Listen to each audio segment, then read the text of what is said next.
بسم الله الرحمن الرحيم. اليوم ان شاء الله غادي نديرو الدواره مقليه بلا صوص طوماط. انا الدواره هنايا نقيتها غسلتها ونقيتها، درت فيها الريه والكرشه والمصران كاع، المهم كاع الامعاء تاع الخروف.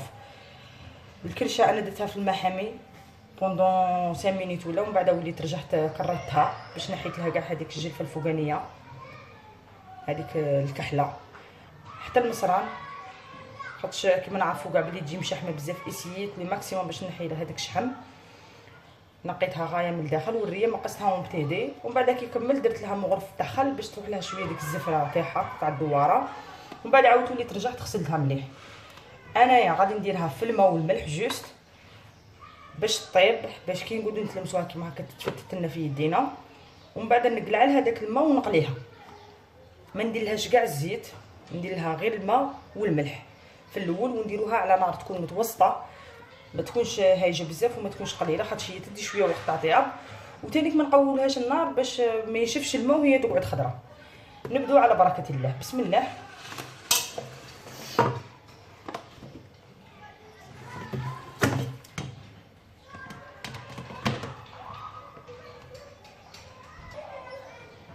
انا هنا عمرتها بالماء دافي، وغادي ندير لها مغرف تاع ملح ونديرها على النار واحد الساعه ولا، ونعاودو نشوفوها.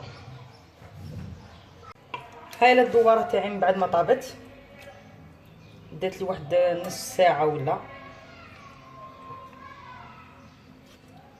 هكا، ندو وحده مصران تشوفوها بلي غادي تفتت لنا في يدينا، حاميه راسي. هنايا بقى فيها الماء شويه ماء، دروك نعاود نرجعوها على الغاز ونخلوها حتى ينشف كاع هذا الماء. وفي هذا الوقت انايا ندير الطوماطيس تاعي نخدم لاصوص تاعنا نوجدها. انا هنا ديت مقله درت فيها شويه زيت خليته يحمى، ندير فيها الثوم درت واحد 5 دروس ولا 6 نخليهم يتقلوا، من بعد نزيد لاصوص طوماط. انا ديت 2 حبات طوماطيس يكونوا شويه متوسطين، ربيتهم دوك نخلوه هنا غير شويه يدبال ونديروا فوقهم لاصوص. هنا هو الثوم تاعي كي دا اللون الذهبي، من بعد شويه على النار نقصوا كاع ونديروا لاصوص طوماط تاعنا.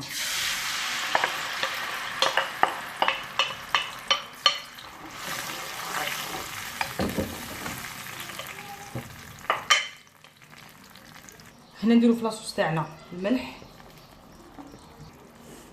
الحرور والكمون ومغرف تاع طوماطيس ساقوطي ولا طوماطيس مصبره، حركوهم هكا مع بعض. هنا اهم مرحله في الدواره هي هذه، كي تنشف كاع تنشف من الماء دوك نوريكم، ونخلوها تتعلق غير في هذاك الشحم اللي دابلها.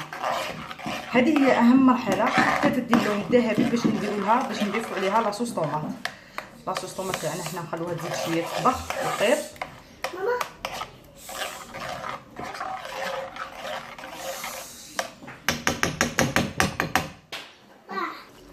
هنا هي نشفت، نقعدوا مره على مره نخلطوها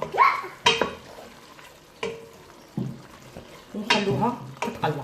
كما قلت لكم هذه هي اهم مرحله في الدواره، على خاطرش كون ما تفوتش على هذه تجي نورمال، بصح كي تخلوها تتقلى تجي بنينه بزاف هكا. كما قلت لكم مره على مره. انا ما درتش كاع الزيت، وهنا نخلطوها غير باش ما تلصقش. هنا من بعد ما بدات تطبخ لاصوص تاعنا نزيدو الثوم نرابوها. هنا الدواره تاعي من بعد ما طابت انا قدمتها مع شويه سلطه، وبصحتكم بالصحه والراحه. الى اللقاء.